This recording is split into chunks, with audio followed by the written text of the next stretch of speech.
Nesa Llŷn is an interest-free loan fund for young people to start or develop a business or social enterprise in the Pen Llŷn area.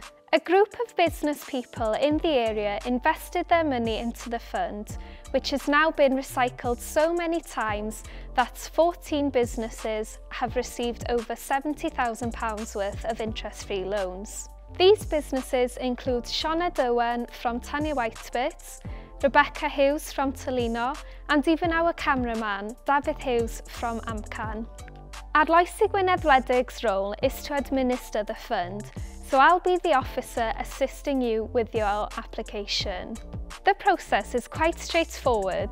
Firstly, I'll direct you to the Enterprise Hub, where you will receive specialist support to complete your application pack, which includes a simple application form, business plan, and a cash flow forecast. Once you have completed your application, send it to me and I'll arrange a meeting with the panel to discuss your application. It's that simple, so what are you waiting for? Email me at betsan@mentormôn.com for your application pack.